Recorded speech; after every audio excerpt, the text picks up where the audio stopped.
Le Portugais Cristiano Ronaldo et l'Argentin Lionel Messi, associés à l'Allemand Manuel Neuer, font figure de favoris pour être les 3 finalistes au Ballon d'Or 2014. Le Portugais et l'Argentin, présents depuis 7 ans sur le podium du Ballon d'Or, dont ils se sont partagés 6 fois la première place, paraissent encore incontournables pour celui qui sera attribué le 12 janvier prochain à Zurich. Déjà nommé joueur européen de la saison 2013-2014 par l'UEFA, le double Ballon d'Or Cristiano Ronaldo maintient toujours son infernal rythme statistique. Meilleur buteur du championnat d'Espagne la saison dernière avec 31 réalisations et de l'exercice actuel avec 20 buts en 13 journées, le numéro 7 du Real Madrid est aussi devenu au printemps dernier le meilleur buteur de l'histoire sur une saison de Ligue des Champions en inscrivant 17 buts. Ces exploits individuels se sont doublés de titres collectifs avec cette 10e Ligue des Champions remportée avec le Real Madrid, outre la Coupe du Roi et la Supercoupe d'Europe. Il y a tout de même de l'ombre au tableau pour l'attaquant portugais de 29 ans. Une Coupe du Monde totalement ratée avec une élimination du Portugal en phase de groupe et une impuissance flagrante dès le premier match contre l'Allemagne, 0 but contre 4. Lionel Messi, 27 ans, à l'inverse, est allé jusqu'en finale et a glané le Ballon d'Or du tournoi. Décision qui a surpris au vu des derniers matchs ternes du capitaine argentin dans la compétition. Le numéro 10 du FC Barcelone avait décroché le ballon d'argent au bout d'une année 2013 délicate. Même s'il n'a pas décroché le moindre trophée collectif en 2014, il a redressé la barre à titre individuel dans un registre plus altruiste, notamment vis-à-vis de Neymar. Mais il n'est plus aussi souverain qu'auparavant. Et malheureusement pour le quadruple Ballon d'Or, ces 2 records décrochés coup sur coup, c'est-à-dire le nombre de buts marqués en Liga et en Ligue des Champions, sont intervenus après la fermeture des votes. Au sein de l'équipe d'Allemagne, championne du monde, c'est le gardien de 28 ans Manuel Neuer qui s'est détaché au gré des performances très solides marquées par quelques prouesses spectaculaires comme ses sorties hors surface contre l'Algérie en 8e de finale ou son arrêt réflexe devant Karim Benzema en quart de finale lors du Mondial 2014. Mais les gardiens sont très rares dans le palmarès du prix et n'ont mis le gant que sur un seul ballon d'or avec le russe Lev Yashin en 1963 et 2 ballons d'argent pour les Italiens Dino Zoff en 1973 et Gianluigi Buffon en 2006. Qui de Cristiano Ronaldo, Lionel Messi ou Manuel Neuer remportera le ballon d'or 2014? Le suspense demeure tout entier.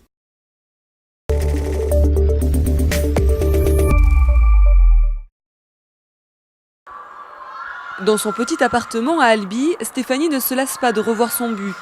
Aujourd'hui encore, elle a du mal à l'expliquer. Je touche d'abord la balle du pied droit, puis du gauche, je la fais passer au-dessus de la tête des défenseurs et elle va directement dans les buts. J'ai eu la chance que ça ne touche pas le poteau, c'est arrivé tellement vite, c'était probablement juste instinctif. Lorsque Stéphanie réussit ce petit miracle en octobre 2013, elle joue alors chez elle en Irlande au sein de l'équipe des Peamount United. C'était lors d'un match de championnat. Son entraîneur de l'époque décide de diffuser la vidéo de son exploit sur YouTube. Et là, tout bascule. Plus de 3 millions de vues et une sélection pour le prix Puskás qui récompense les 10 plus beaux buts de la saison. Elle est la seule femme en lice et côtoie des footballeurs du calibre de Zlatan Ibrahimovic ou James Rodriguez. Un véritable rêve éveillé pour Stéphanie, qui joue aujourd'hui en France dans l'équipe de l'ASPTT d'Albi, promue en première division. C'est ici, dans ce vestiaire, qu'elle continue de s'entraîner à jongler en attendant que la shortlist des 3 plus beaux buts de l'année soit dévoilée. Je suis la seule femme du groupe, c'est évidemment un grand honneur en tant que footballeur. Être parmi eux, c'est quelque chose de spécial, c'est unique et je m'en souviendrai toute ma vie. J'aimerais juste franchir encore une étape et faire partie des 3 premiers. À tout juste 25 ans, l'attaquante irlandaise a signé son premier contrat pro. 800 € par mois et un logement de fonction. Et son nouvel entraîneur est son premier supporter. Il y a des beaux buts évidemment, mais elle, ce qui un peu va la pénaliser, c'est que ça a été réalisé par un petit montage amateur, alors qu'on voit des buts de la Coupe du Monde filmés dans des conditions optimales. Mais en même temps, elle peut peut-être aussi avoir le revers de la médaille, à savoir que c'est une femme, elle joue dans un club amateur, et vous imaginez ce que ça peut buzzer quoi, sur Internet. Et donc je pense qu'elle peut peut-être bénéficier de ça aussi, du fait qu'elle soit peu connue, et que les gens aient envie d'un peu de changement, ça peut aussi l'aider. Créé en 2009, le prix Puskás n'a encore jamais récompensé de footballeuse. Si Stéphanie ne devient pas la première femme à le remporter, elle pourra au moins se consoler en réalisant un autre rêve, rencontrer Ronaldo, son joueur préféré, qui sera présent lors de la cérémonie de remise du prix en janvier prochain à Zurich.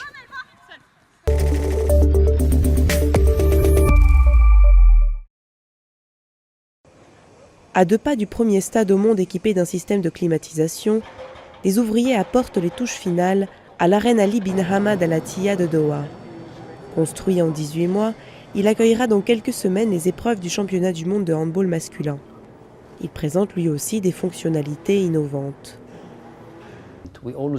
Nous essayons de placer toujours la barre très haut en termes d'innovation. Et je suis sûr que n'importe quelle technologie qui sera utilisée après un certain temps au Qatar, ou peut-être lors du prochain événement, deviendra une norme pour d'autres événements.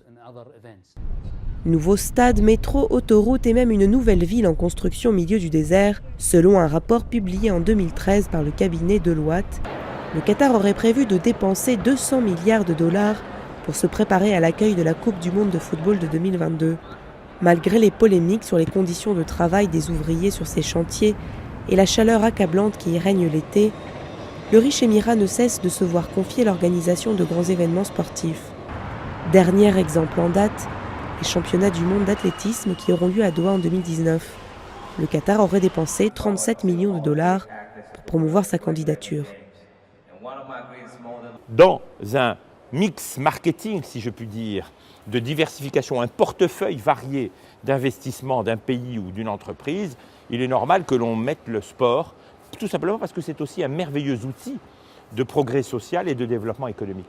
Des villes entières se sont transformées grâce au fait d'accueillir des grandes activités ou des grandes manifestations sportives. Le marché généré par l'organisation de ces tournois attire des hommes d'affaires du monde entier. Une délégation de chefs d'entreprise français était à Doha pour un voyage de prospection. Je pense que véritablement, c'est une terre extrêmement prometteuse, un pays extrêmement dynamique, avec une capacité à pouvoir, comme je le disais tout à l'heure, d'avoir les moyens de son ambition, de ses ambitions. Nouvelle vitrine de la puissance financière du Qatar, les compétitions sportives fédèrent la société qatari et rendent le pays incontournable sur la scène internationale grâce à ses investissements et sa volonté d'innover. Mais il lui faudra continuer à affronter les accusations de corruption liées au Mondial 2022, le dossier pouvant rebondir à tout moment.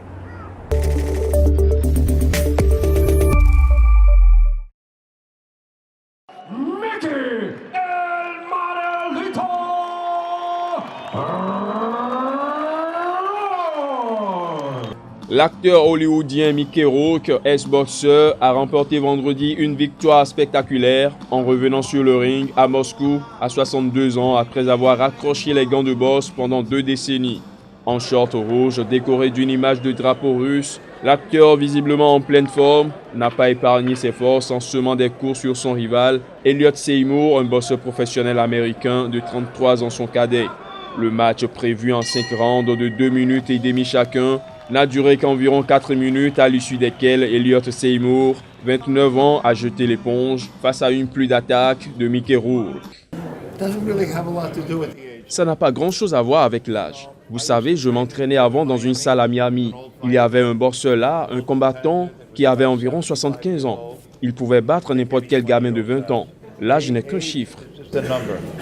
Coiffé d'un chapeau blanc de cow-boy, devenu sa marque de fabrique, le boxeur sexagénaire, au sourire éblouissant, a reçu les ovations du public lors de la traditionnelle cérémonie de pesage avant le combat.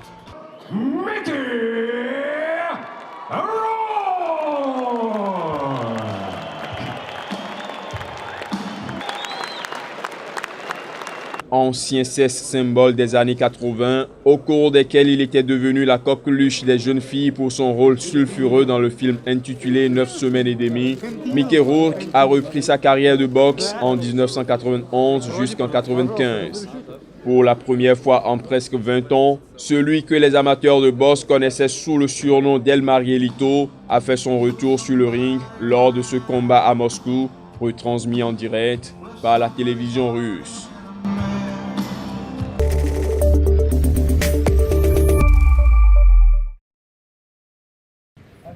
Un terrain tout neuf et des joueurs pleins d'entrain. Le rugby prend ses marques à Libreville au Gabon. Même si les installations restent sommaires, ce sport de voyous joué par des gentlemen séduit de plus en plus d'amateurs. J'ai joué au rugby, d'abord c'est pour un plaisir, parce que j'aime ce sport. Je l'ai découvert il y a de cela 14 ans aujourd'hui. Donc pour moi c'est une joie, c'est une satisfaction. Pratiqué dans les années 50 avant l'indépendance, le rugby est longtemps resté un simple loisir prisé par les colons français. Mais les passionnés du ballon ovale passent aujourd'hui la vitesse supérieure avec le lancement d'un championnat pour l'instant limité à 6 équipes. Nous voulons d'abord poser les bases du rugby au niveau du Gabon, à Libreville, en province, et je pense bien sûr à Port-Gentil. Et ensuite créer des fédérations en province pour intégrer l'ACAR, qui est la Confédération africaine de rugby, et ensuite le niveau international déjà. Le rugby est encore loin de talonner le football qui reste très populaire dans ce pays d'Afrique centrale. Avec seulement 250 licenciés, le rugby n'attire pas encore les foules. Déjà c'est méconnu, je ne sais pas si on a une équipe nationale, mais un peu comme toutes les autres disciplines, ce serait important que ce sport justement soit développé au Gabon. Je sais qu'il y a une infrastructure, mais je n'ai pas encore vu une équipe nationale jouer des matchs amicaux. Principal défi, attirer de nouveaux joueurs pour qu'une sélection nationale voie le jour, avec l'espoir de participer aux grandes compétitions internationales. Reste au rugby gabonais à transformer l'essai.